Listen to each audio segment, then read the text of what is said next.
Sir media के side हो ना इधर खड़े जम्मू कश्मीर में सरकार बनाएगी वो सिर्फ 12% तक जो है वो सिमट चुकी है। ऐसे समय में हमने ये कोशिश करनी है कि 14.5 बार इस संगठन पर्व के मध्य में जरूर बनाए। उससे ज़्यादा हम लोग बना सकते हैं। जैसे पार्टी ने सोचा है कि 100 मेंबर बनाने हैं, हमारे मंडल अध्यक्ष ने 100 से भी ज़्यादा 157 कर लिए। तो कुछ तो पूर्व एक प्रदेश के बाहर के छठ पूजा थी, छठ पूजा जाने का मौका मिला। वहाँ पर किसी कार्यकर्ता को पता चला कि पार्टी के अध्यक्ष आए हैं, उसने मुझे बताया, अपना फ़ोन निकाल के ये देखी मैंने 507 मेंबर की। छोटा सा लड़का था, 20-22-25 करके हम लोग आज अच्छा वातावरण जो है वो बना सकते हैं। और इसके लिए हम सबको प्रयास करना है। काफ़ी वक्ताओं ने आज के सभी जिला अध्यक्षों ने भी, आज हमारी शायद जिला अध्यक्ष बाहर होगी, हमारी यहाँ पर 2002 में कार्यकारिणी भी हुई। डॉक्टर साहब शायद आपको ज्ञान होगा, 2002 में हमारी भारतीय जनता पार्टी की कार्यकारिणी हुई थी, जैसे प्रदेश कार्यकारिणी होती है। आप लोग जम्मू समय में आप लोगों को जरूर परिस्थितियाँ आप लोगों के सामने है, जो असेंबली लगने के साथ साथ जो वातावरण आप लोगों ने वहाँ पर देखा कि एक ऐसा रेजोल्यूशन असेंबली में रखा गया जिस रेजोल्यूशन का कोई लेना देना नहीं। उस रेजोल्यूशन को प्रदेश के ही एक जयचंद ने, जिसने जम्मू के लिए मुझे काम करना है, जम्मू प्रदेश के लिए मुझे काम करना है, जम्मू प्रदेश के एक एक नागरिक का हित मेरा अपना हित। अब सोचिए कि नेशनल कॉन्फ्रेंस के वो नेता जो कश्मीर में भारतीय जनता पार्टी के कार्यकर्ता अपनी बात रखने के लिए आए, एजेंडा में नहीं है। एजेंडा के बगैर जैसे मैं अंदर आया, मुझे मालूम है क्या एजेंडा है, पार्टी की मीटिंग अटेंड करनी है, श्रद्धांजलि है, मोदी जी के घर जाना है, लेकिन बगैर एजेंडे के रेजोल्यूशन आता है। शोर मचने के बाद एकाएक शो ऑफ द हैंड्स, शोर शराबे के बीच में यस नो करके उसको पारित कर दिया जाता है।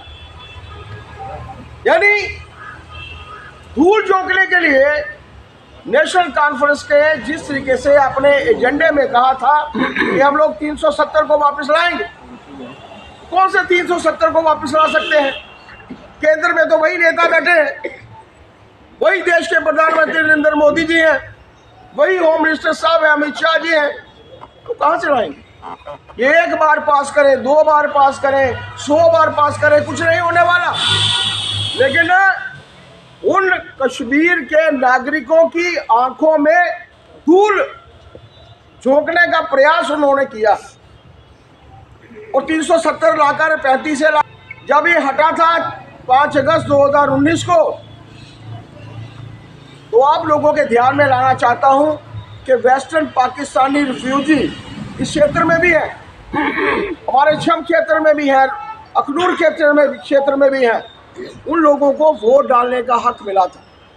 वाल्मीकि समाज के लोग, जिनको राजाओं महाराजाओं के समय बाहर से बसाया गया सफाई कर्मचारी के तौर पर, उनको वोट डालने का हक नहीं था। गोरखा समाज के लोग, जिनको यहाँ की सुरक्षा के लिए बसाया गया, उनको वोट डालने का हक नहीं था।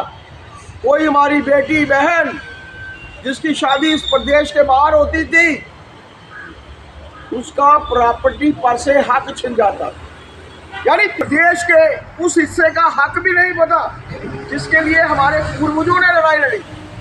श्यामा प्रसाद मुखर्जी जी ने एक विधान, एक निशान, एक प्रदान, बाहर से पैदा हुए, लेकिन जम्मू कश्मीर में एक विधान होना चाहिए, एक निशान होना चाहिए, एक प्रदान होना चाहिए, इसके लिए अपनी शहादत। मित्रों, ये समय आप लोगों के लिए खड़े होने का समय, आम पार्टी के कार्यकर्ताओं के माध्यम से लोगों के बीच में जाने का समय, मातृशक्ति को बताने का समय है कि ये वो लोग हैं जिन्होंने मात्र सत्ता में आने के लिए वोट लिए और उसके बाद इस प्रदेश का क्या कर रहे हैं, वातावरण खराब कर रहे हैं। सर ये पहना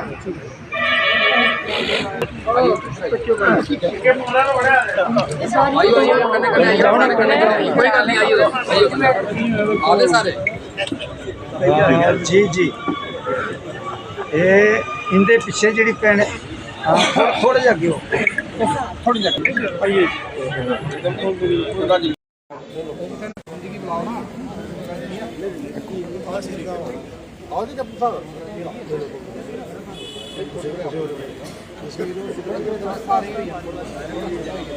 भी कहेंगे अमर भारत माता की भाई सारे कार्यकर्ता इधर आ जाएं साथ में। स्वर्गीय मोहनलाल पराशर जी, स्वर्गीय मोहनलाल पराशर जी, स्वर्गीय मोहनलाल पराशर जी, स्वर्गीय डॉक्टर मोहनलाल पराशर जी। जब तक सूरज चांद रहेगा मोहन जी आपका नाम रहेगा, जब तक सूरज चांद रहेगा मोहन जी आपका नाम रहेगा। स्वर्गीय डॉक्टर मोहन पराशर जी, स्वर्गीय डॉक्टर मोहन पराशर जी। जब तक सूरज चांद रहेगा मोहन पराशर जी आपका नाम रहेगा, जब तक सूरज चांद रहेगा। सबसे पहले तो मैं और समय डॉक्टर मोहन पराशर जी की मृत्यु की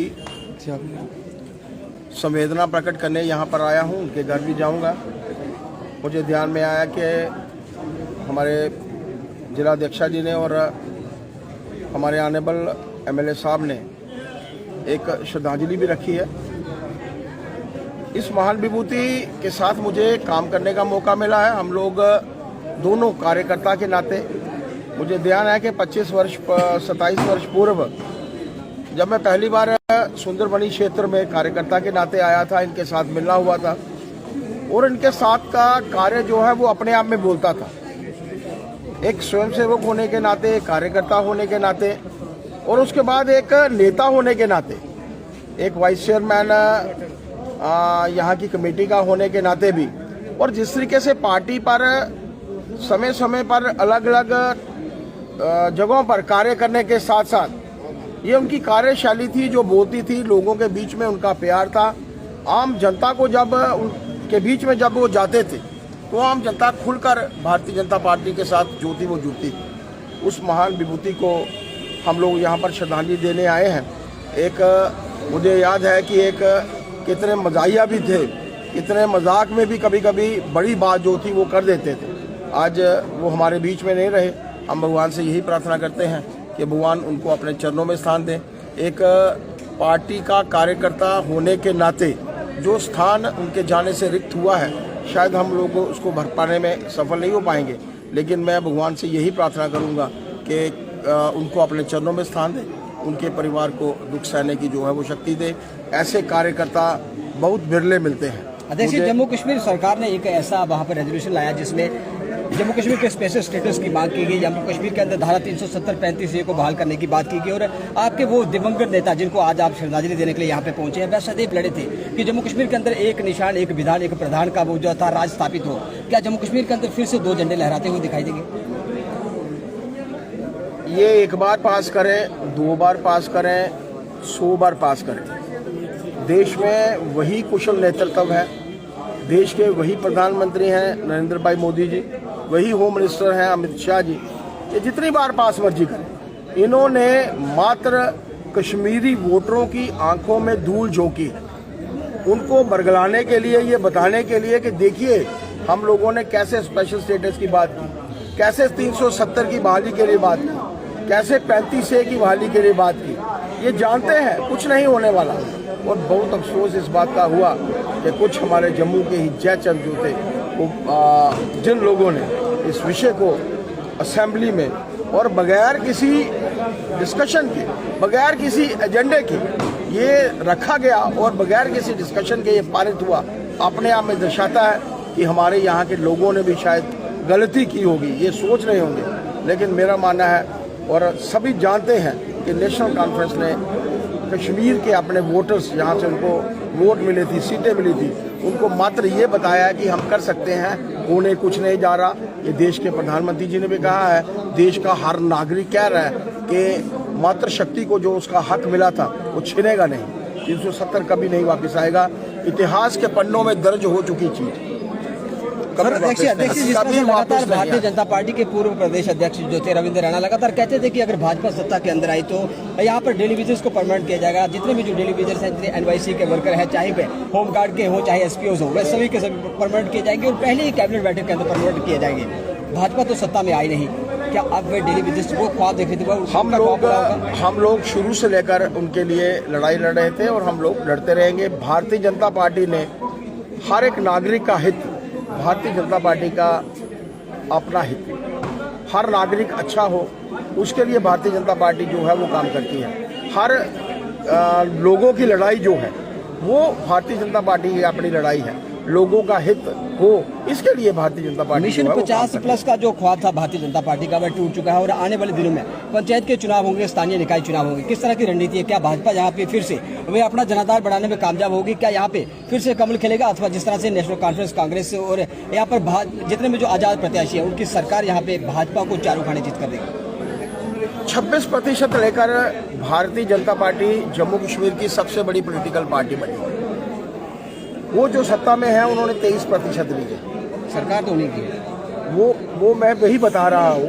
और पूरे जम्मू प्रोविंस में भारतीय जनता पार्टी ने बता दिया है कि किसी भी तरीके से हम लोग पीछे नहीं हैं।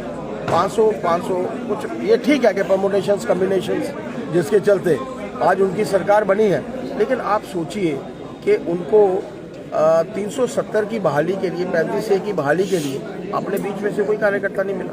वो भी इनको यहाँ से ढूंढना पड़ा और ये अपने आप में दर्शाता है, हमारे लोगों को भी समझ लेने की आवश्यकता है। जिन लोगों ने जम्मू से वोट लिए हैं, जम्मू के हित के लिए काम करने के लिए वोट लिए हैं, उन लोगों को ध्यान में रखना चाहिए कि वो क्या कार्य करने जा रहे हैं।